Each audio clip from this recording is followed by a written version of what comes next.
How you doing? Aloha, Gary. Welcome back. How are you? Thank you. I'm good. It seems like it's been forever. We both did our solos, Yep. and now we're back together as co-hosts, and I think that's better I to much get to. prefer talking to someone than just myself. Yeah, no, it's challenging and it's a little stressful just to be on your own. But we had good feedback, I think, for both of us. People are interested. People want to help. People want to get involved.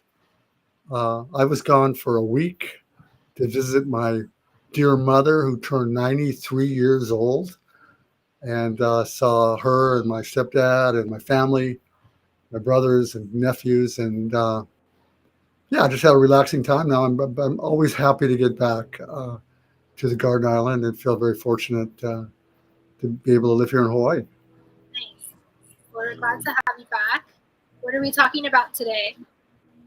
Well, we got lots of stuff, but we probably should get into our whole disclaimer stuff in case people are wondering who's paying us, who's behind this dynamic duo. And you and I both know that nobody's paying us. We're here as volunteers. You got Mishka in the background there as a volunteer. You and I are just doing this because we love sharing our information, because we've learned a lot over the years, and we want to share it with other people and help make our community a better place. So nobody's paying us. We're both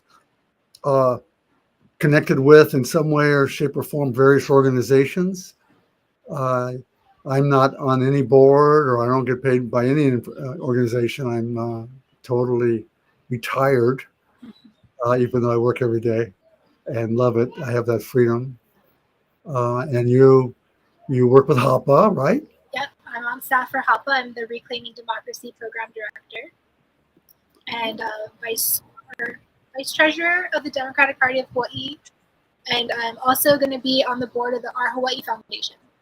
Oh, wow. Good for you. Yeah, good organizations. I have my bone to pick sometimes with the Democratic Party. As do I.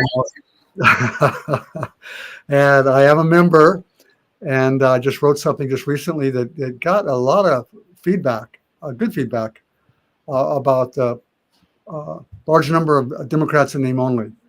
And my wish and desire that we would have more Democrats serving in public office who actually assertively, aggressively supported the values of the Democratic Party. That's another topic for another day.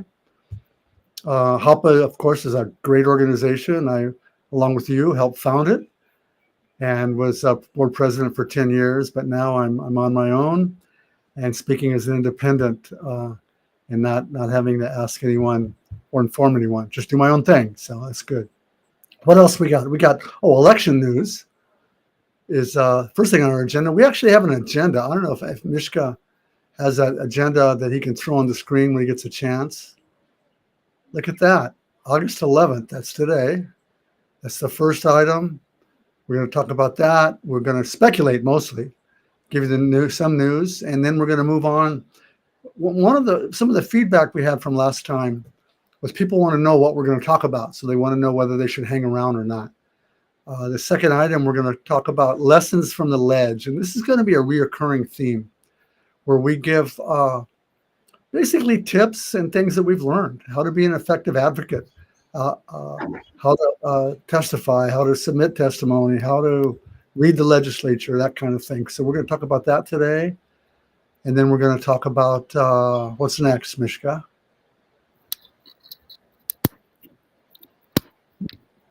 Okay, yeah. Aria, she's been keeping track of this, I think. Got to talk about what's up. If you want to, the legislature's out, but there's a need for testimony and people showing up still at the various county councils, at the federal level, at all levels. So we're going to talk about those action alerts. Lots of things happening on the county council level. What's that? There's a lot of things happening on the county council level. And I find the county council is a little bit harder to keep track of. It's a little bit more cumbersome to dig through the agendas. Or I'm just used to doing the state legislature. So each of the counties going to do things a little bit differently.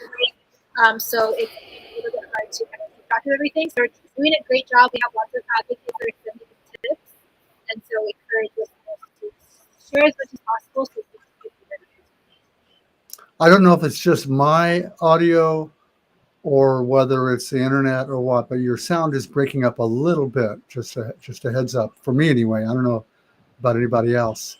Speaking of anybody else, if they have thoughts or questions or whatnot, please put it in the chat. Please also share it. If you're watching us on Facebook, there's two ways to watch us, YouTube or Facebook. And I ask you to share it to your friends and neighbors to help us get the word out. Yeah, the county council, we're going to talk about some of the stuff that's going on, but those folks who are really interested, I strongly encourage you to follow your councils. You know, talk to your council members and find someone you like and ask them to keep you posted. The Sierra Club often has action alerts for environmental issues. HAPA has action alerts. So sign up to some of these organizations to get, Hulipac on the Big Island. Hulipac, Hulipac. Google it. They're great. They're a group of people, really hard-working, progressive, Aloha Aina people who follow the county council and the legislative stuff in Hawaii County. So reach out to them. But right now, want to talk about elections?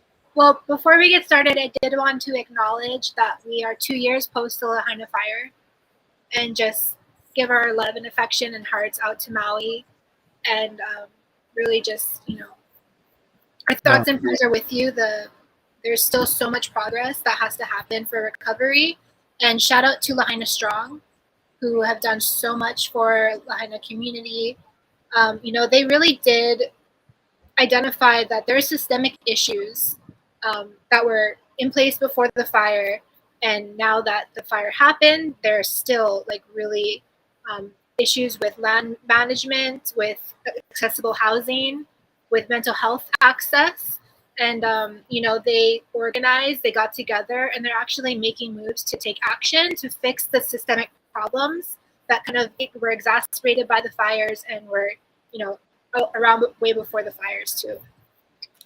Yeah, absolutely. A lot of credit goes out to a whole lot of people, and it just makes me sad but hopeful. When I think about that day, I think about the fear I had living so far away, fear for my friends, and trying to call people and trying to reach out to them, and then later trying to help them and feeling helpless because we're so far away. But those folks, there's a whole bunch of them a whole community, I'd say, that just stepped up and pulled together to help each other, and a real model in many ways that we can all learn from. And they're still doing it. So mahalo Maui for leading the way and for hanging in there, for stepping up, and just I think they should all know not to hesitate to call and ask too if they need help more. It's not like, okay, son, we don't need to help them anymore. So we're ready to help and stand up, and just let us know. Another organization I just wanted to give some love to is Lahaina Community Land Trust, that formed as a result of just wanting to get in front of the foreign investors who are going to be greedily buying up this land that might become available after the fires. So their mission is to secure land for permanent affordable housing and cultural preservation. They're always looking for donations, support, volunteers, and political backing as well. So that's Lahaina Community Land Trust. Cool. And our Hawaii, you mentioned earlier you're stepping up to that board, that foundation. They've served a valuable role in helping to umbrella and helping them raise money to serve. A lot of people don't realize that when stuff happens, money's needed, number one. Everybody realizes that. But oftentimes you need qualified nonprofits, interested nonprofits with staff and people that can help to umbrella that cause, so people can make a donation to an organization that's established rather than just individuals, and then they manage the money. So our Hawaii stepped up when we needed it. And so big thanks to our Hawaii and to you, Aria, for that. All right, election news and speculation. So last week when I was on my own, I talked about Senator Keokalole entering the race for CD1. and I haven't had your chance to talk to you about it yet, Gary. So I'd love to know your thoughts. Yeah, I like the senator a lot, uh, and it's kind of interesting because one of the reasons I trust him is because I know his family. Lori Lottie is his cousin, and I've met his wife before, and I know some of his family, and I know he's grounded in family and grounded in values. Uh, I'm Gary Hoozer's a hard guy to please. I'll be the first to say that. If you're a legislator, and I know legislators, nothing I do is going to make Gary happy. Well, that's not true. But I am hard to please, and I wish everyone would be a little more assertive. And I had this discussion via text with the senator as he was deciding upon running for against Congressman Case, and he asked me what I thought. And I said, Senator, I said, I know where your values are, I think, but I need you to pound on the table and tell the world. I need you to say it out loud and with force and with passion. That's what people want to hear. And some people are not naturally suited to that. But he took that, I think, and realized the value of it.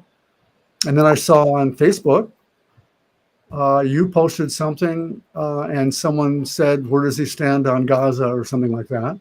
Yep. And you said bread, not bombs, ceasefire now. Bread, not bombs, ceasefire now. Okay, that's huge. I mean, just a few simple words, but that is huge. Imagine if the governor said that. Imagine if Governor Green went on camera or on Facebook and said, listen, enough is enough. Food, not bombs, ceasefire now. That would be huge. And to have Senator Jarrett step up and say that, even just a phrase on Facebook, to me meant a lot. A lot of people want to dodge that issue, and it's too big to dodge. There's plenty of other issues, of course, and I'm hopeful. I'm pleased and glad and happy that he's running against Congressman Case. I met Congressman Case and his wife too, and we probably had lunch and whatnot together. And he's a nice guy too, but he looks at the world, in my opinion, through a different lens, through a lens of entitlement. And through money and plantation entitlement, if you would. So who do you think else might step into the race? Right now, actually, I'm hoping nobody does. The way the dynamics work in a primary, a Democratic primary, with an incumbent running, every person that steps in will take away from the anti-incumbent vote. So anyone who's mad at Case or doesn't support Case, their votes will be split. And right now, I think we have a good, strong candidate running who supports, again, progressive, Aloha Aina, strong democratic values. He's a credible candidate. He's proven himself. He's no Bernie Sanders, okay? I get it. And no, he could be AOC maybe if he had a little bit more coffee or stepped up a little bit, but I like him, I trust him, and we'll see how it goes. That's Gary Hoozer personally. I'm not speaking on behalf of anybody else. What do you think? I agree with you. I think Senator Kokole is a good choice, a good candidate. I wish he were a little bit more staunch and outgoing in some of his progressive policies, but on the federal level, I imagine that he will be just as much as a champion as Joe Takuda. I would hope that he would join the Progressive Caucus. I think on that level, he's good. I would like to see some more progressive-leaning support for his Senate stuff in this next upcoming session. We might see that, since it is election season. And if he sees that this is what his voters and community wants, we might get that. Yeah. And I'll give another shout out to Congresswoman Jill Takuda. I knew and worked with her when I was in the Senate. We were never close friends. We worked together on stuff.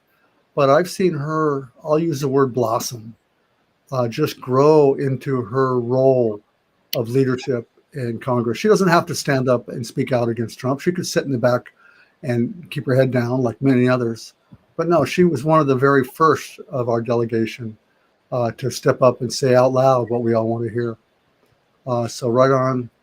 Those are the only two seats that are up in Congress, would be Congressman Case and Tokuda for this election. So we'll see. We're a year out right now, pretty much, right? The filing deadline is July of next year. Is that correct? Or end of June? Filing deadline is in June. Okay. The primaries are in August. We actually just celebrated the 1 year of the elections last year. I saw a wonderful Facebook post about Representative Kim Koko Iwamoto's win, and it brought so much joy to me to see how much we accomplished by winning that race, but also how much progress she's made and how steadfast she is. She is exactly who she said she was going to be. She's not afraid to speak out. She continues to just be herself and show up in all the ways that she can. Absolutely. She is who she said she was going to be, or she is who she is.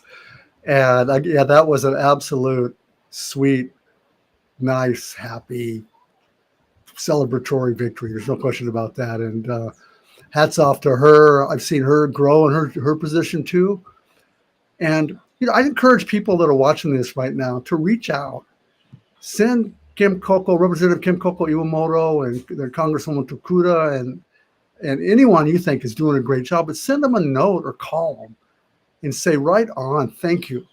I got a call earlier today from somebody I didn't know, or I may have met briefly. He left a message on my telephone saying really nice things about me, saying how much he appreciated what I wrote. And I'll tell you, it makes me want to do it more. And the same with everyone. Praise those people who deserve it, and don't be shy about that.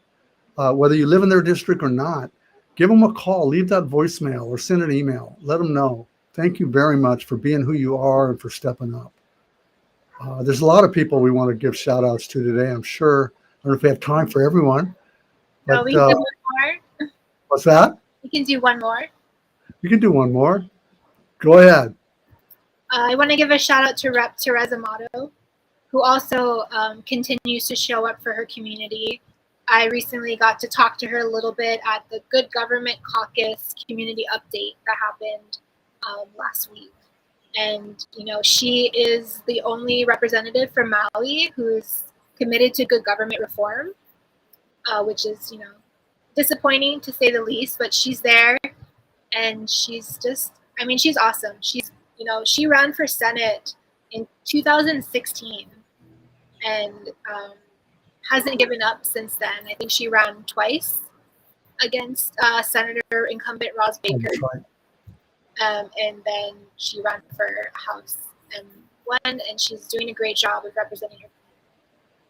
Cool, yeah, Representative Amato. Therese, thank you so much. You hung in there, you got elected, and you are who you say you are also. You keep talking about corporate money, you keep talking about progressive good values and voting the right way. So thank you so much. We got one more time. I'm going to say Fern Holland. Okay, Fern is just totally awesome, and full disclosure, she's a close friend. I saw Fern lead a march down Rice Street. It had to be 5,000 people back in the day, leading a march, Bill 2491. And she not only led the march, she organized the march, working with other people. She got the police in line to let them go. She got the bathrooms lined up. She put diverse groups of people who may not have liked each other together, who got along and carried their signs. And now she is just growing into her council responsibility. I watched her the other day at a meeting, and she's just stepping up big time. Our whole community should be proud and support Fern for the work she's doing as well. Okay. And it's not going to be any surprise when she's one of the top vote receivers. That's right. In an election next year. Speaking of elections, go ahead. Speaking of elections, election commission. I didn't talk to you about this yet, but election commission is investigating ballot discrepancies that they flagged on Kauai and Hawaii Island, and there's a lot of concern about the chain of custody well, the ballots go from the voter to the mail or the ballot box or the in-person voting service centers, and there's some discrepancies, and the Office of Elections is kind of being saying that there's no discrepancy, there's nothing to see here, and the Election Commission, which can sometimes be run by excited people. I don't know what a better phrase to use is. They're really concerned, and their solution was to get rid of ballot boxes, which seems like total opposite of the thought that I would have.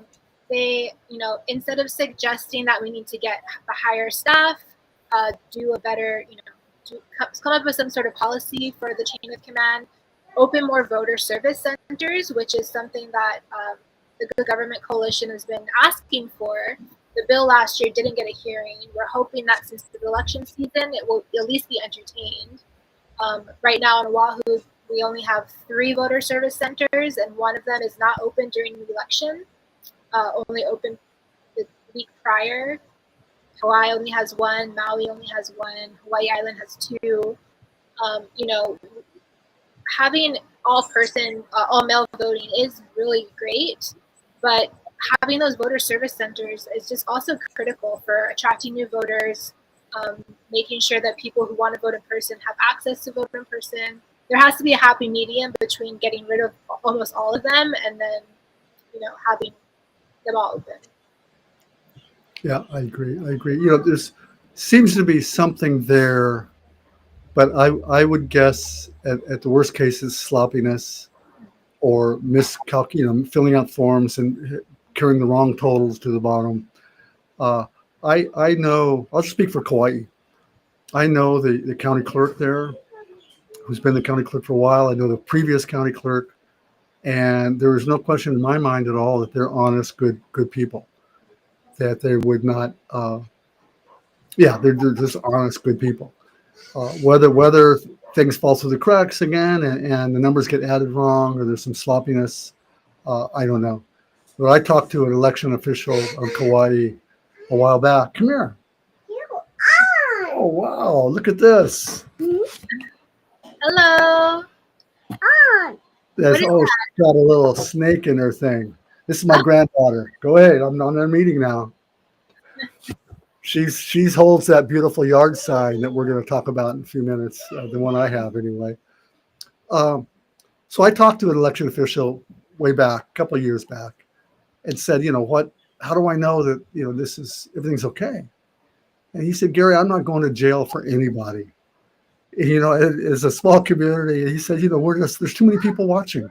Yeah. He said, it's a federal offense and it's just, I'm not going to do it. And I believe him. It's a small community and anyway, something there is there. I think that the numbers don't add up. So it's got to be figured out. But it's not like I'm not going to lose confidence in our election process at the county level.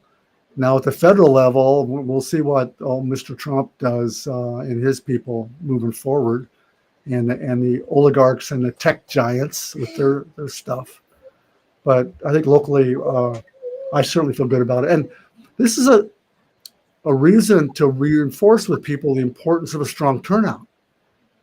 If you have thousands of people, I mean, we had, I think we had 36% in the primary. Yeah. Okay. If we had 70% and there was big differences in the tallies in terms of no one's winning by just a handful of votes, then we can all have more confidence. But when the win margins are very small, then it's not good. So people got to show up, and we're going to talk about the decision-making process, right? I know there's people watching right now who are thinking, well, I can't do that. I can't run for office. And others are thinking, well I'd like to, but I don't know if I'm right for it. I don't know if it's right for me. And we need people desperately to run. We need people to step up, and to be able to pound their fists down and fight for people on the planet. Gary, when you are considering running for office, what is the first people that you should talk to about making that decision? I think for me, I'll just speak from personal experience. The first people you talk to are your family and friends. You know, your wife and husband, or your close associates, or your significant other. And even though it's very common for them for not always to be enthusiastic about their spouse or significant other to be a politician, that you got to talk to them. They got to be on board pretty much. And you need someone to help you. You need a friend or two who say, "Yeah, Gary, I'll help you." And when I first decided to run, I went looking for somebody else. I went looking for a few people in my community who I thought were good and could get elected. And they all told me no. And they said, "Gary, if you run, I'll help you." And I said, "Okay, I'll do it." And I ran and I lost. And it was awful. A lot of people helped me. I raised money, I spent money, and I lost. But then I waited and I ran again and I won. And it was my 16 years of service, 8 years in the council and 8 years in the Senate have been terrifically fulfilling. And I highly recommend it as I'll use the word career, but as a life path, because it's service. There's lots of ways to serve. You can serve on boards, you can serve on the grassroots, you can serve in teachers and medicine and education. But serving in public office, we desperately need people to do that. And it's an honorable profession, and it's a way to help people. So after you check in with your family, after your spouse says it's okay, after you sit your kids down and talk to them, who else do you reach out to? The other people who served, say, what's the reality of serving on the council? How often, because I didn't know anything, right? I'd never read the county charter or the state constitution. I'd only watched a few council meetings. So I start paying attention, start watching the council meetings and asking, well, what exactly does this entail? And then lo and behold, you find out that nobody knew what they were getting into when they first got elected. But if you can read, and if you are willing to spend some time studying, you can quickly figure it out. It's not like there's a bunch of rocket scientists serving in the legislature. Good people, but not all like PhD, high-level intellectuals or any remote. In fact, that's not what we need. How would you decide what seat to run for? Is county council always have to be the place that you start, or is House a good place to start? Where do if you decided that you want to serve, but you really are kind of open to it, how do you make that decision? When I first did it, my conversation started with the state Senate way back when in 1996. That was a seat that I was told by many people that we needed to change. And so I went looking for someone to run for that seat. And they said me, and I said, no, I couldn't, I'm from California, even though I'd lived in Kauai for 15 years or so by that time. I wasn't from here. I didn't have strong name recognition. There was no way that I could win that seat. But council's a little different. The barrier of entry is what you look for. So to a certain extent, you look for opportunity. I want to serve. Where can I realistically get elected? You can do good things at every level. You can do powerful stuff at the council level if you have a majority, and the same at the state level. The lowest barrier of entry would be the state house. Those districts are the smallest. I've seen people get elected with 500-600 votes. That's all the people that they needed to win, 500 or 600 votes. On the county council or on other seats, it might be 12,000. But on some house seats, they're very small. So you can actually knock on all those doors. And again, it's like not just running against somebody. And Kauai council is a little different, but normally you're running against someone or you're running for an empty seat. So you don't want to run against good people. So if people that are doing a good job to support our values, I wouldn't want people to run against them. I'd want to run against the establishment people doing bad stuff. Right now, there's opportunity, huge opportunity, on the Kauai Council and on the Hawaii County Council on the Big Island. Because people are terming out. Yes, with term limits, they can only run 4 2-year terms. And so 3 people are terming out in Hawaii County. So that means there's no incumbent running for those seats. So that means that's a huge barrier to getting in, because the incumbent has name recognition. The incumbent has money normally they've already raised. They've got networks. They've got their yard signs. They got all that stuff. So when there's no incumbent running, it's huge. On Kauai, there's 2 candidates terming out, and 2 incumbents. I should say 2 incumbents terming out, and 2 incumbents running for mayor. Council member, now the council chair, Mel Raposo, who I've served with, is running for mayor, and the former mayor, who I served with when he was mayor, Bernard Carvalho, now a council member, is also running. Is So that that's been confirmed? Yeah, he announced before Raposo did. I forgot. Unless he changes his mind, they can always change their mind. But right now, the 2 of them are running. It's an interesting rate. I'm personally hoping that former council member Mason Chalk will run. I'm looking for a more Aloha Aina progressive voice, younger, more assertive, perhaps, in making change happen. I've got nothing bad to say about the other 2 candidates. They don't share my worldview in general, but they've served Kauai for a number of years in other ways. So for people on the Big Island and on Kauai, those are the 2 places that were the Kauai 4 seats with no incumbents. That's a huge opportunity for the individual who wants to break in, as well as for the community and people who want to build a progressive majority, or a majority that supports the environment, people, and the planet. We've talked about Maui earlier. They had a so-called progressive. Some people don't like that word, but I'm going to use it. Progressive majority. That they've done hugely positive things when they were a majority, and now they're still doing good work. And Kauai's never had that. I don't think the Big Island hasn't had that in a while, if ever.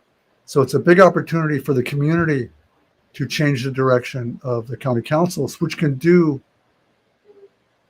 almost anything that the other levels of government can do in some way or shape or form.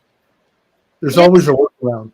I just want to add, for candidates that are thinking of running and they just want to get their name out there, unless you actually are going to campaign, your name's not going to get anywhere except for the 37% of people, or less than that are going to see your name on the ballot at one time. And you're going to have 0 name recognition because they wouldn't have seen your name anywhere else. So if you want to run to get your name out there, to start building name recognition, you're going to need to run to win, because that's what it's going to take to build up that name recognition. It's not enough just to put your name on the ballot and answer some forum questionnaires. You're going to need to get signs out there. You're going to need to do candidate forums, because your name's not going to be seen.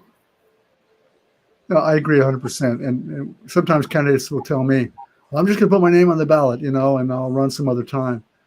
And I'll say, dude, don't ask me for help if you're just going to put your name on the ballot. There's too many people that need the help, that need to raise money and need to have people help them knock on doors and this and that. And they want to help people who are seriously want to win and are willing to put the work in. That is really where the rubber meets the road. There's good people, and I'll tell you, really good people, my friends, share my values, who aren't willing to do the work it takes to run and win. And we're both in that space, Aria, you and I, in terms of working with candidates and knowing what it takes. And I invite anyone who shares my values, and you pretty much know what they are. If you're interested in running, regardless of the island, regardless of the seat, give me a call. Or email. My email address is Gary L. Hooser. L is in Lee, Gary Lee Hooser, Gary L. Hooser at Gmail. Again, I forgot to put my website, GaryHooser.com. My email address is there, GaryHooser.com. If you want to subscribe to my email list, go to GaryHooser.com, hit the subscribe button. There it is. And I'd be happy to talk with you. And if I think that you share my values and are serious about it, then maybe I'll help you, in terms of just coach or consult kind of thing. The I want to say that I lost my train of thought. Back on that. Yeah, if you want to run and win, you got to work hard. You got to be serious about it, and you got to ask other people. Let's talk about finances. Okay. Spending commission reports were published as of June 30th, 2025.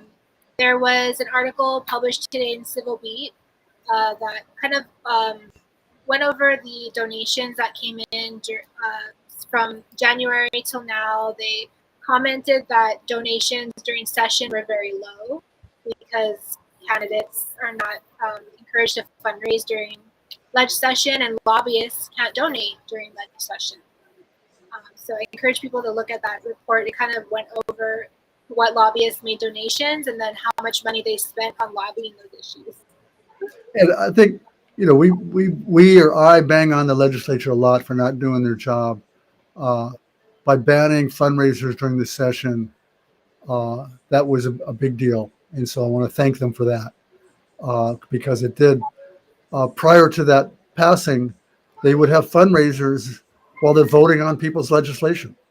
It's crazy. They can still accept money that hasn't been banned, but they just can't have a function. But by banning functions, it seems to have worked. So we'll wait and see. Yeah, I did a list. I sent a copy to you, and I'm going to post it on my blog, GaryHooser.blog. I'm going to post it there probably tomorrow, of all every incumbent in the state. The GaryHooser.blog, I'm going to post every incumbent in the state. The governor has the most money, and then it goes all the way down into the red, but there's about 105 people on that list. The median, right in the middle, is around 30,000. It's about half the candidates, half the incumbents have less than 30,000 in the bank, and half have more. And 30,000 is a lot of money. And in my opinion, that's the minimum needed to run a House race or some council races. And people say, well, how am I going to get 30,000? I'm never going to be able to get $30,000. And the reality of that too, for a new candidate, for me, I never ever had 30,000 in the bank. I raised 5,000 to buy my first signs and bumper stickers and brochures and stuff. So I scrambled to raise the 5,000. And then once I proved myself as a candidate, then I'd raise another 5 sometimes from the first people that gave to do a first mailing. So you raise it and spend it, raise it and spend it. It's what many candidates do. So it's not as stressful. If I was going to give a real quick, the money on the is pretty interesting, actually. Let me see if I can pull that up real quick. Number one person with money in the bank. These are money in the bank in your campaign spending account. This is Governor Green. Makes sense. $1,627,000. He's been doing aggressive fundraising. Yes. I've noticed a lot of emails, a lot of text messages. And doesn't count his federal money because he's got a federal PAC that he's raising money for a potential federal race and to help federal candidates. I think there's 200,000 or so in that. Next on the list, who would you think it would normally be? Senate governor? Speaker or Senate president? No, not at all. He's way down, actually. Next on the list is Senator Dela Cruz. Finance chair of the Ways and Means, the finance chair, arguably the most influential, most powerful legislator in the building. The governor has $1.6 million. Senator Dela Cruz has $1.2 million almost. $1,191,000. Okay. That's blows me away. Next would be the LG Sylvia Luke at $563,000. Respectable, but still not as much as it probably needs to be, in my opinion. Next, we have Senator Keohkalole Jarrett. And I apologize for messing up the name. I got to get used to saying it. He's got $274,000. Next comes our own Kauai Mayor, Derek Kawakami, huh? Mayor of the smallest county, comes in one, two, three, fifth on the fundraising list at $250,000, 250,000. Hasn't he been rumored to now run for Senate? That's the rumor, but I don't think it's true. I don't think Senator Kochi's going anywhere. Senate President, why would he leave? You know, nobody ever quits. They either die or get beat in office. That's Why just do you think Senator Kochi was helping Derek fundraise? Because they did host a fundraiser, I think last year at Pacific Club, which is a very popular fundraising spot for incumbents and established Democrats. I think my own theory, and it's pure speculation, is that it was just friends helping friends. In order to hold a fundraiser, in order to file, you have to have an office designated. You have to say what you're running for. And so he may not know what he's running for. He just knows he wants to raise money and run for something. Mayor Kawakami is a young guy. He comes from a storied political family. He literally sat on the knee of Senator Dan Inouye when he was a kid. I mean, this guy goes way back. His family owned Big Save. He's in this for the long haul. And he had to put something down. And he said himself in various interviews that he was interested in governor, lieutenant governor, the big stuff. So maybe he's sucking money away, waiting for the Holy Grail, which is a U.S. Senate seat of Mazie Hirono to open up. And then Governor Green will run for that maybe, or Sylvia Luke will run for that, or Jill Takuda will run for that, open up something for Derek Kawakami. I don't know. This is pure speculation. But he's number 5th on the fundraising list. Number 6th, Council Chair Tommy Waters. So he's got $234,000. Next is Senator Donna Kim at $200,000. I've heard a rumor that Council Chair Waters is going to be getting ready to run for mayor when Blangiardi turns out. And when is that? That's not 26, is it? 26, it's 28. So he has a few more years to go. So he's termed out in 28? Blangiardi? No. Yeah. Yeah. Okay, that makes sense. So Tommy Waters, Council Chair Tommy Waters has been on social media all over it too. I see him a lot more in the last few months. He's raising money. He is aligning with Republicans on the council. Interesting stuff. You know, I don't know Councilmember Waters very well. I served with him. He was in the House for a brief period when I was in the Senate. Seemed like a decent guy, but a little disappointing on some of the stuff. Senator Donna Kim, my guess is she's not going to be running for anything except re-election. $200,000 in the bank. She has a Troy challenger. Hashimoto from Maui. Pardon me? Donna Kim, Senator Donna Kim has a challenger. Yeah, that's Christine McPherson. Yeah, McPherson. You know, I know Christine. She's a nice woman. She's done good work in the community for years and years and years. She seems early to be a legitimate candidate. She's got a website. She's starting to increase her name recognition. But it's going to be a tough uphill battle against $200,000 in a name like Senator Donna Kim, unless Senator Kim decides to run for council or something. Maybe she's bored in the Senate. Who knows? Troy Hashimoto. I have rep. It should be senator. I got to fix that. From Maui? He used to be a rep. Yeah.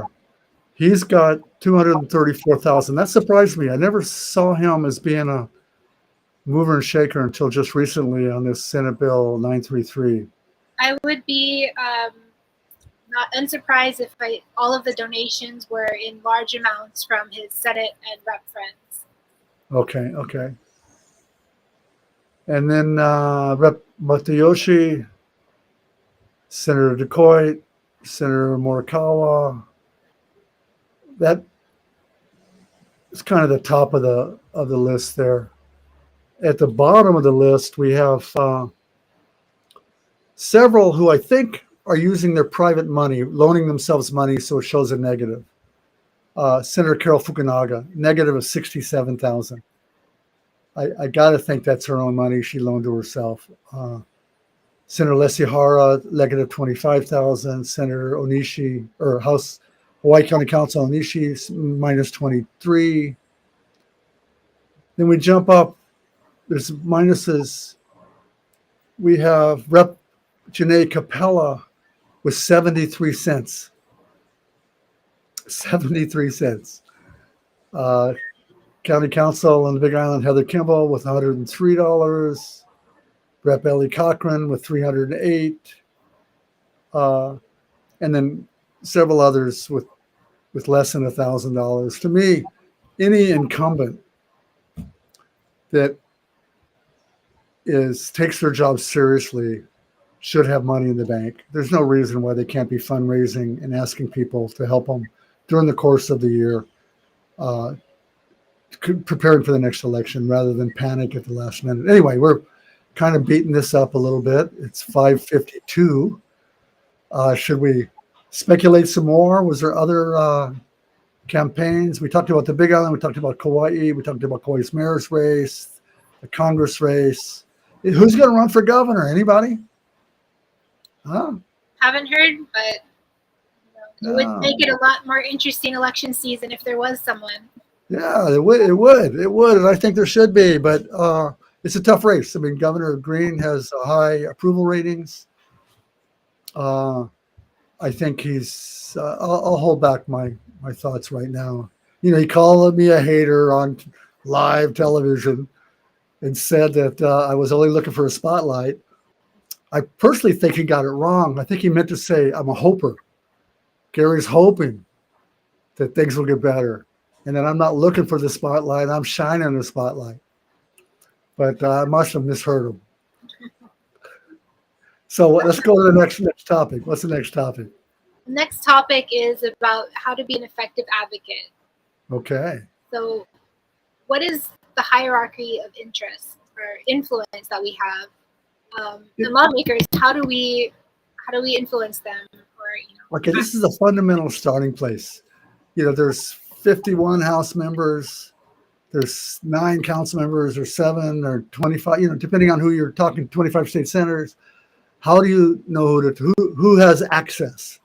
The hierarchy of access. So, being as a former council member, state senator, I've thought about this a lot, talked to a lot of people, and it's clear the number one person is your family and friends, right? People that are around you, people you see every day. You want to make your spouse and significant other happy. You want to make your mom proud. You want to make your kids happy. And people that help you. You know, so with people that help you, your friends that knock on doors with you, that would be the second tier. People that are out there in the hot sun holding signs. I talk about Larry Rivera, God rest his soul, and my friend Dave Stewart, who helped me. You know, I tell people that if Dave Stewart or Larry Rivera ever asked me for help, I would bend over backwards for them. They stood out in the hot sun, waved signs, knocked on doors for Gary Hooser. Jade Moss did that. And so when they call, if you work on somebody's campaign and you help them and they win, and I don't think anyone's any different, any elected official's any different. If you help them, you got a higher level of access to them. There's no question about that. Whether you're the HGA, whether you're a union, or whether you're an individual, you have a higher level of access. So every politician, every guy, they love what they do. They want to get reelected. So first is family. Second is people that help you, people that give you money. So if I'm busy and I get a phone call from somebody who's helped me, I'm going to step aside and talk to them. I tell people I'm not going to go to jail for them. But if somebody who's a big donor and they want to talk to me, I'm going to talk to them. Those are the 2 top layers. And then it comes, who else has access? Large advocacy organizations, HAPA. So if a representative from HAPA knocks on the door, or the Sierra Club, about an issue that's important to them, I know they have a big reach. Okay, they have a big network. They have a big list. And so I would think they should have access. The Chamber of Commerce has access, you know, whoever strong advocates Local 5, people that have large networks and large credibility among advocacy groups. Last, but certainly not least, are people that live in the district. So I'm a busy guy. I'm a senator, a council member, and the first person that calls me is my wife. I take her call. There's no question about that. And my kids and my mother, I talk to them. And then Larry Rivera, Dave Stewart, people that help me. Aria Castillo, you call me. Of course, yeah, no, Aria helps me. I'm going to step outside and talk to Aria. People that endorse you in sport, we give me money. But then people in the district, people that live in Gary Hoozer's district, or whoever that legislator is, say, I live in your district and I'd like to talk to you if you have a minute. Okay, that's on that list as a priority. The people at the bottom of the list, people that live in no, not the bottom, one more layer, people that live in the state, people, Hawaii residents, people with an 808 phone number, guys. If you have an 808, you're up on the list. If you have a California or New York or Massachusetts or any other zip code or phone number, I frankly don't have time to talk to you. I probably won't read your email, and it's a waste of your time. Numbers matter. Okay, numbers matter. So if there's huge numbers from out of state, it's going to make me pay attention to the issue a little bit more. But in terms of access, it's people in the district, people in the state, people that are involved with the candidate and who are involved in issues. That's who matters. Absolutely. And we have a chart for that too, I think. I don't know if the chart is ready or not, but yeah, there's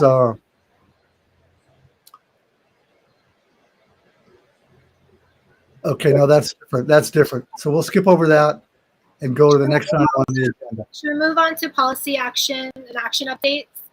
Yeah. Let's do that. Let's do the action update. So in terms of Maui, we have Bill 9 was delayed until September 23rd. So they're not going to discuss it until September 23rd. Wailea 670 is on the agenda for Wednesday, Wednesday the 13th.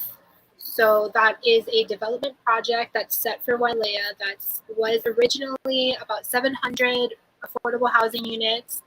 They cut it down to 450, and now they're down to 220 something affordable housing units.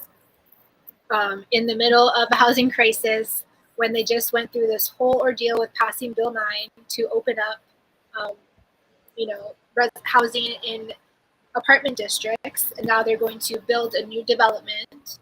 And it was a last-minute shift to have this meeting on the 13th at Wailuku at the county chambers.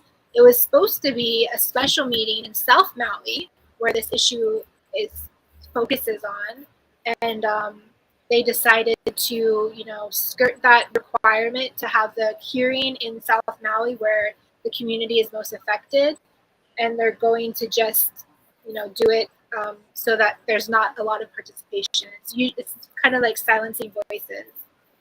They probably are saying that there was no good place to host it. There wasn't enough time. If Bill 9 can get postponed till September 23rd, I don't understand why this Wailea 670 hearing can't be delayed until they can have the community meeting in South Maui where it's supposed to be. But there is an amendment to the bill. Councilmember Keani Ramos Fernandez is trying to restore the 450 units put back in the development plan, so that restores the development requirement. Yeah, this is out of the playbook for development. I'm sorry. The developers do that. They do it on every island. They do it year after year. They come in, they promise all kinds of stuff. They promise affordable housing. They promise jobs. And then they get their entitlements. They get the land use changed from agriculture or some other use, and they get more density. They get more residential use in return for affordable housing, or in return for this stuff they're promising. And then they sit on the entitlements for years, and they come back and they say, well, we really can't make it work with those. We need more. And they did it at Kukui'ula on Kauai's west side. They do it everywhere. and they moan and groan, and they reduce those entitlements or the promises to the community. And it's the Maui County Council needs to stand strong in the people, uh, and God bless them all for showing up. The community, I talk about showing up, and I mean literally that. Just show up, even if you're not going to testify. Put on that red shirt, whatever color shirt the group is wearing, and sit in the audience with your arms folded, showing support for your community. That sends a message, even if you're not going to testify. Yeah. So I know on the Big Island, there's some stuff going on also. Hats off to Councilmember Villegas, who I believe is termed out. She's introducing a single-use plastic ban on the Big Island County Council. That's big. And also, there's a resolution for Pohakaloa saying, that we don't like this bombing, and we want you to clean it up, and we want you to stop. I believe the committee hearing is on the 19th. Yeah. And that is, it was heard, so the decision making has been postponed to the 19th. I'm not sure if they're taking more testimony on it or not. But one of our friends, Ethan McCown, he wrote a really great essay. We'll share the link in our show notes. It said the Army is not our neighbor. And that was a fabulous essay. I included that in my mass email today, and hats off to Ethan. That is well written and describes part of the situation very, very well.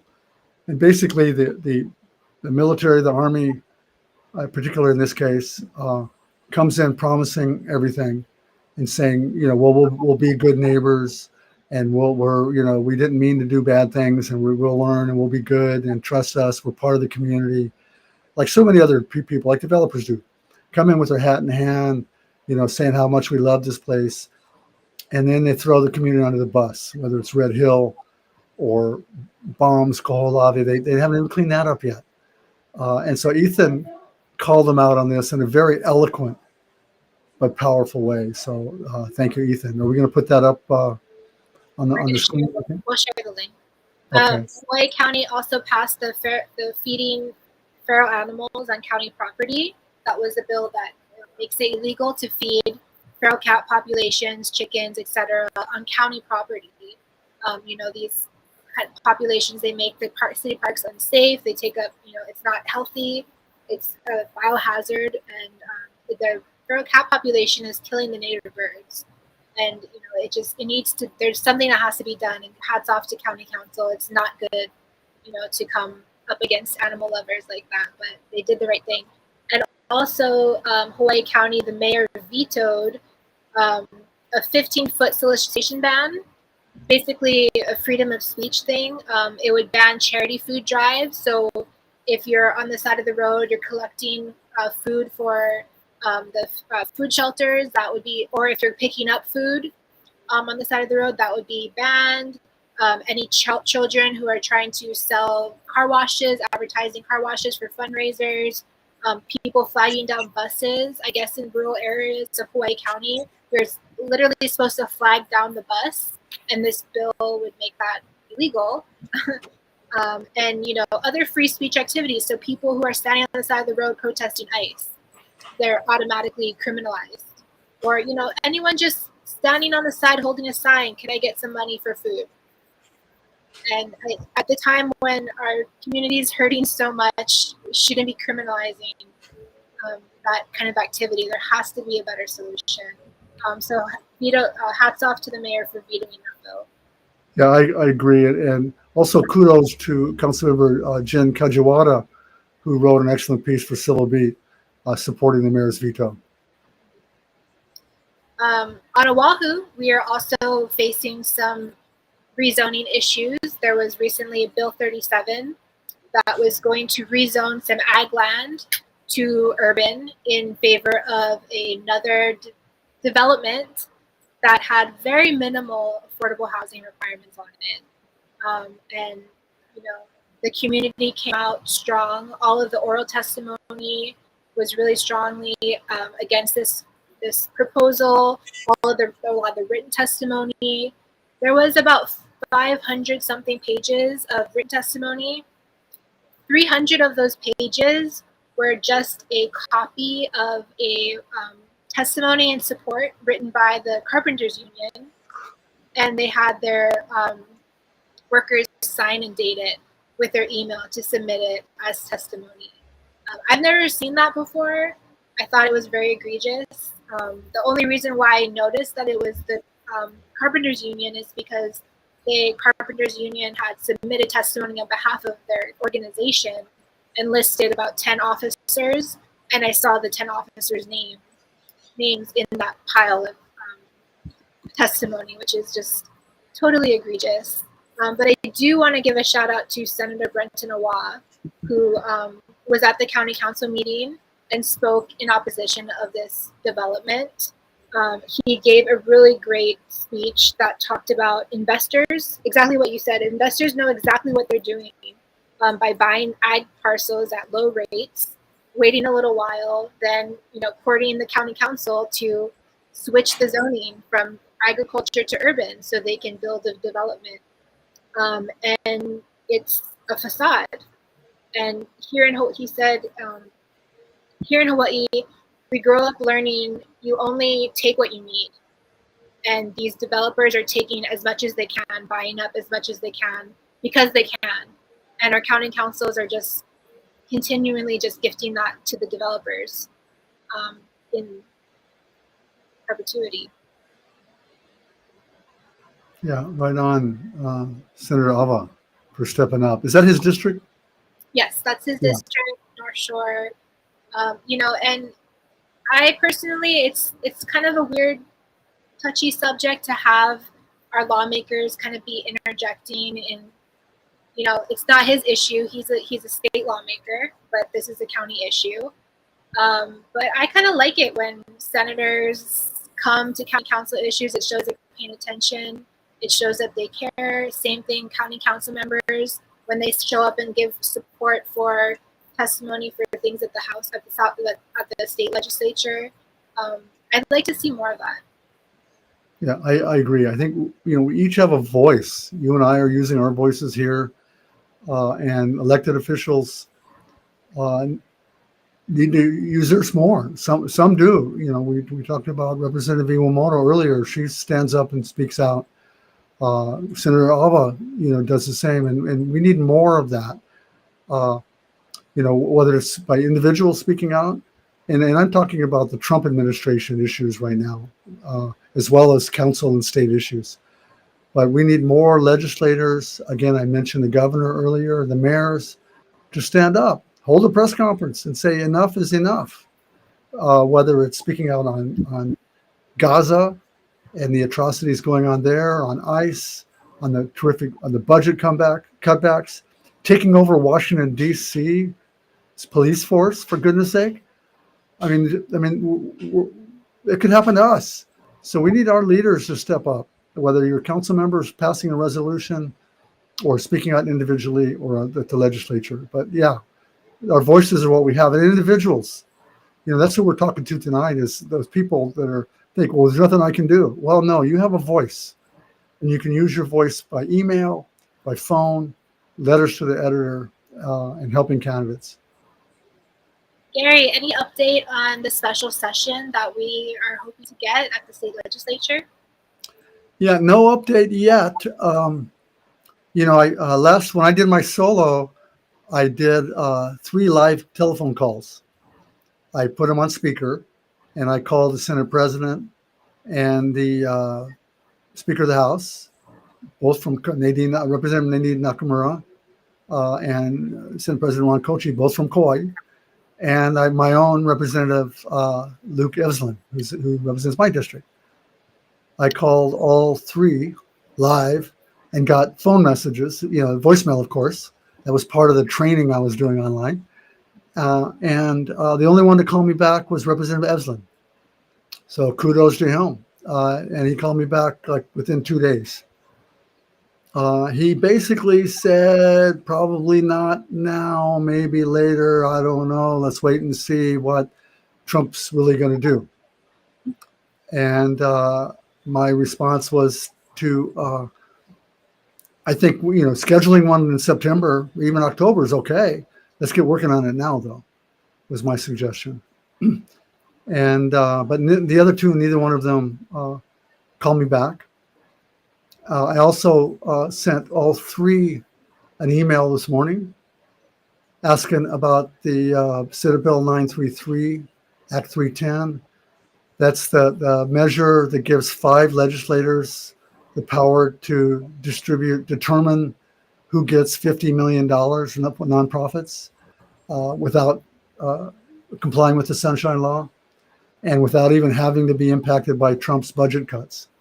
It's just outrageous. And all of it was done in secret, all of it. So I asked them about the special session and about that bill, and I've heard back from no one except Representative Eslin again responded, and very cordial response, nothing really of substance. I encouraged him, and I would encourage all legislators to look at the AG's, Attorney General's review of Act 310, Senate Bill 933. Where can they find that? They would have to get a representative to request it from the AG. I've not seen it. I've heard rumblings about it, and I cannot imagine it being a favorable opinion. The state constitution says every meeting of a committee for the purpose of making decision has to be a public meeting. There it is right there. It's exact words from the Constitution. Every meeting, it says every meeting, not just some meetings of a committee. And this was a conference committee for the purpose of making a decision. That's what they were there for, to make a decision, shall be open to the public. Not one meeting that was held on Senate Bill 933 mentioned those 4 legislators giving away $50 million and not complying with the Sunshine Law. Not one of those meetings. All those decisions were made in private. And that's just, it's unavoidable. No one's denied that. So I imagine if you would ask the Attorney General whether this is, and there's other legal problems too. Not only was it formed illegal, but they envision a committee that also will meet in private to make the decisions. And so it's multiple flaws, and that's possibly why, I'm speculating now, but at the press conference, the governor mentioned that they were likely to appoint the 4 legislators by the end of the month. That was last month. They haven't appointed them yet. So my hope is, again, Gary the Hoper is hoping that they will look and rethink this and think, maybe we should look at it closer. Maybe we should call it special session and redo this bill because it's got too many legal flaws. That's what I'm hoping. So that's my report. That's my story, and I'm sticking to it. Upcoming events, what's happening? I have 2 that are from Indivisible Hawaii. One on Kauai Resist Fascism rally on September 2nd. And then on Maui, Billionaires Offer Beaches. Maluaka Beach, April 30th. So those are the 2 events that I know of that are happening. I know they're a little bit ways away, but I think especially on Maui, there was requests for Indivisible to switch their rallies away from, I think they usually have them in front of the mall in Kahului, and to kind of just branch out and spread, the information. It's really a good way to camaraderie and to share the message and to transfer it, to kind of say like, okay, let's focus on other areas. So I think that that's great that they're having their rallies at a different location now. Yeah, kudos, hats off to Indivisible for holding the space. I know not everybody is happy because there's a lot of retirees, people like me on the streets, but I've seen increasingly amounts of young people, young local people, young Kanakas getting more involved and on the streets, which is good. I know they're welcome. I know I've talked to the groups myself, and they welcome everyone into their fold. I'm going to be speaking there on Saturday, the 16th, I believe, to a local group. So I'm happy to do that. Just to be clear, the criticism was about their leadership, not the groups at large and the groups Yeah. at large that they attract to their meetings. Yeah. I think whatever the same goes for campaigns. We talked about campaigns earlier. It's natural that we hang around people like ourselves, whether old people hang around old people or young people hang around young people or white people hang around white people, brown, whatever. So I think we have to make a conscious effort to reach out to, if we're old people, reach out to the young people. If the youngsters are getting involved, and they need Kupuna there too. So we need to each, whether you're running a campaign or running a nonprofit organization or an advocacy group, as leaders in that group, we need to recognize what's missing. Do I have Pacific Islanders represented here? People, that's an important part of our community. Do we have business people? Do we have carpenters? Do we have, educators to represent the community? The groups should reflect the community. I think you used those words too. Thank you. Are we going to show that yard sign at some point? Do we have that ready or no? The yard sign that We do. oh, we don't have it yet. Okay. So I'm promoting that on my email. That's if you subscribe to my email, I put a picture of it. It's a great yard sign, Aria designed, that you can get for your yard, and we'll put it online later. Put some visuals on there. Also on Facebook, I've shared it. Well, So how did you come to design it? Pardon me? How did you come to design it? Well, I got mad, and mostly on the DEI, diversity, equity, and inclusion, when Trump started doing that. I wanted people to know. So people ask me, I don't want to ramble too much, but you got me going. Okay, I wrote about dinos, Democrats in name only, and I had a very nice person, wrote me back and said, we need to have a big tent. We need to have every perspective needs to be welcome. And I said, no, not every perspective. Not every perspective. If you want to harm my family, if you want to harm my family members who are gay or trans or people of color, if you're not going to treat them as equals, you're not welcome in my tent. I'm sorry. And that's what gets me going, is I want to stand up and be proud and defend and stand arm in arm with my family, my immediate family I'm talking about, and my extended ohana here in Hawaii and around the world. So that's what got me started. And then, so I want to tell my neighborhood, I want to tell them where I stand in this house. That's what it says, in this house. We stand for democracy. We stand for the Constitution. We're not some radical purple mohawked, flamethrowers. We stand for the Constitution. What's so radical about that? So that's what got me. You got me going. But that's the sign I wanted. And I thank you, Aria, for helping me design that. There we go. Mishka, you're amazing, dude. Mishka's in the background doing the work. So this is what the sign says. In this house, okay, that's what I'm proud of. This is what we believe in: the Constitution and democracy and people and the planet over corporate profit. Diversity, equity, and inclusion are non-negotiable. That's what I just said. And ultimately, when we show up, democracy works. That's why democracy is not working, because not enough people are showing up, in my opinion.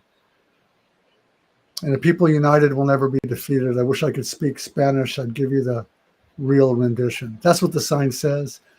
It's got a couple of legs to go into the grass. It's on both sides. It fits in the yard, and I'm proud of it. And other people have asked me, where do I get mine?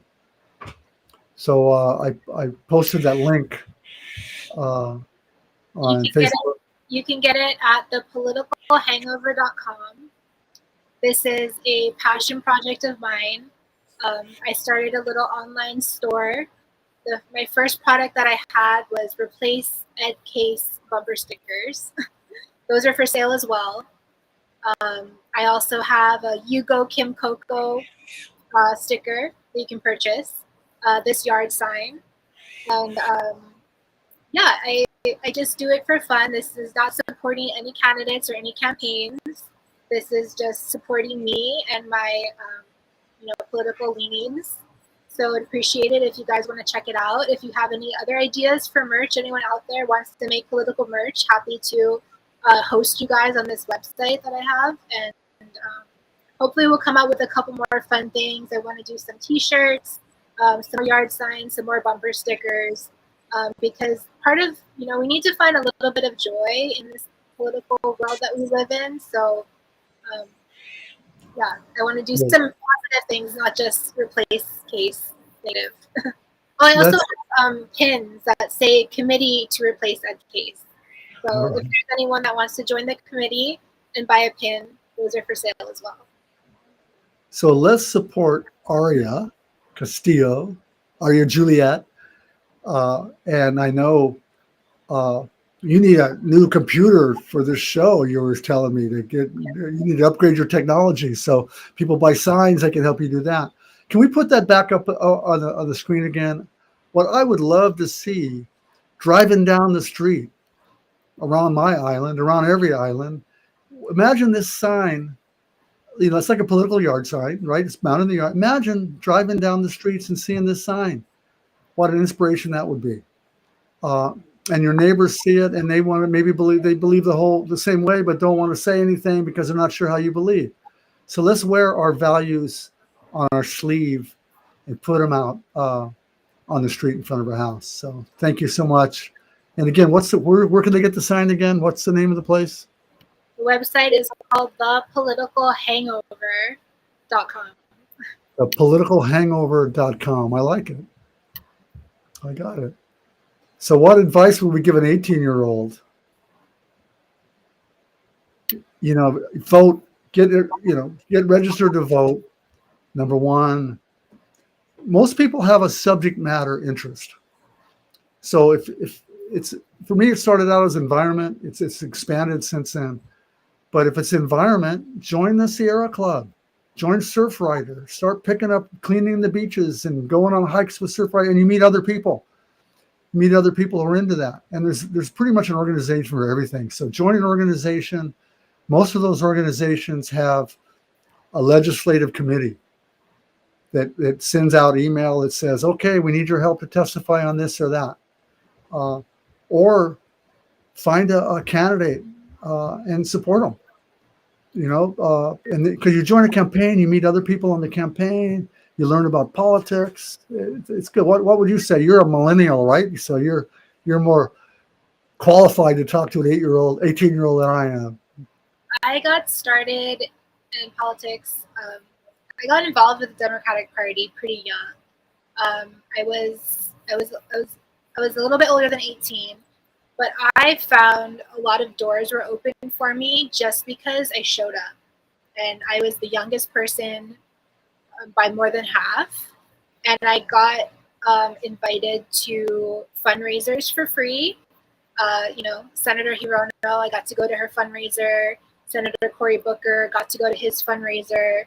I got to go to all of the all of the state conventions. I was able to get people to pay for me to attend the state convention as someone from Hawaii. They gave me money to fly me over, gave me money for a hotel, paid for my registration, just because I was a young Democrat who wanted to get more involved.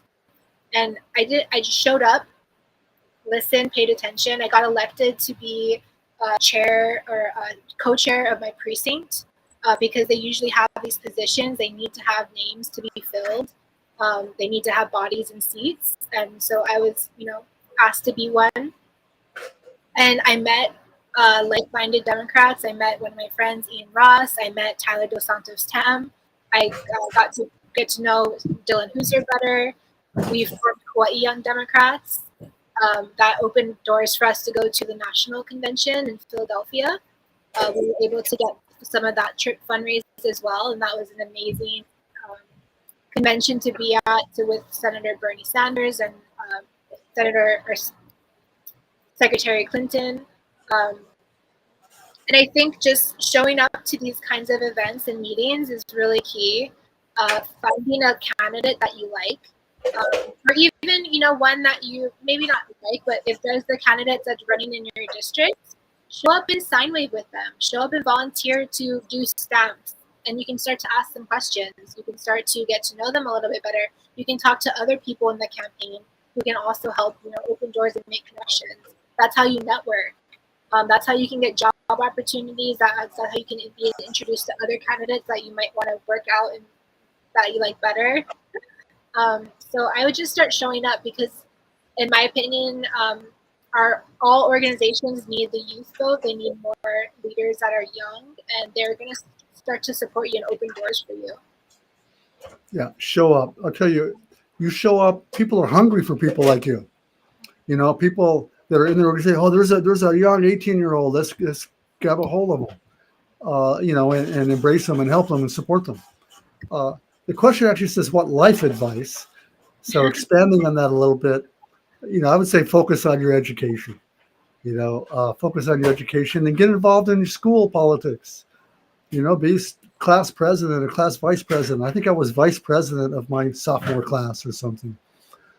And then later, when my son was in first grade, they wanted me president of the PTA. So I said, okay, I'll do that. But as soon as you start, I use the term raise the hand, the expression. As soon as you start raising your hand and offering to help, people start embracing you. And it's a great experience. So if I can help, reach out to me, GaryHooser.com. And yeah. What else we got? We're running out of time here. Yeah, Gary, do you want to share some closing thoughts or talk about what we're going to talk about next week? Yeah. Let's talk about what we're going to talk about next week. Or next week or next 2 weeks? Next show. Huh? Next show. Okay. So I think I'll speak for myself right now. I think the lessons from the ledge are going to be something ongoing. Because there's a lot of people, new people and political junkies that don't know what to do. And so next time I want to walk through the basics, important basics of how to do a phone call, and I'll make some actual phone calls, and how to send that email, and for starters with that. And then so we'll keep working on lessons from the ledge, and go into how do you give testimony. When you walk into the room, what do you do? Where do you sign up? Is it better to be there in person or online? All that kind of stuff. So lessons from the ledge is something that I'm excited about and want to keep pushing on. Well, we're also going to share about more campaign and candidate tips. So now that you have made your decision that you're going to run, what are the steps you need to take before you actually make your announcement? Yeah. And there's a lot of fear in people running. They don't think they're good enough. So we want to take that fear out and let them know that, the reality of running and what are the first steps. So those are two very practical things. I want to keep following Maui. I love those people on Maui. I want to keep supporting them. Hawaii County is now stepping out. And then people that are running, anyone here who's running for public office or thinking about running, or let's say if you made a commitment to run, let us know and we'll give you a shout out. We'll let you know. We're trying to fill in the blanks. Who's running, who's not running. We mentioned Christy McPherson earlier and a few others. But we don't know it all, but we'd love to keep track of what's going on. So let us know, and we'll let the world know. So that's all I got, right now. If you liked what you saw tonight, please continue to share our YouTube page or Facebook page. We're also on Substack, so you can get the audio podcast delivered to your phone the next day on Substack as well. So those 3 places you can find us.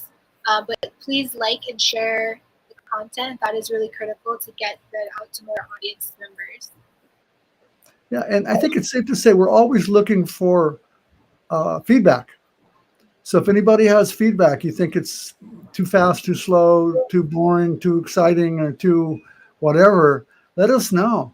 And, I do my email and my blog again. I talked about that. I go to GaryHooser.com. But I pride myself in choosing my words carefully and speaking laying out the facts. So if you ever think that my facts, Gary Hooser's facts are wrong, if you ever think I got it wrong, let me know. and if I did, I'll correct it publicly. But you can take pretty much what I say and write to the bank. I'll tell you right now, because I'm very careful about what I say and write, and we got to protect my own brand, my own reputation, which is another thing you learn as a candidate or as a successful person. You're looking for life knowledge. Be honest, and so people know when you say something, they can take it to the bank. So great. Hey, Mishka, where's Mishka? Come on out, Mishka. Say hello. Thank you, Mishka. You know, he's here helping behind the scenes. He doesn't get any of the spotlight. There we go. How you doing, my friend? Thank you so much. Great. It's a very warm summer this year. Yeah, it is warm. So thank you so much, Mishka, for your help working behind the scenes. Pleasure. Yeah. And we'll say ahui ho. Ahui ho. Bye.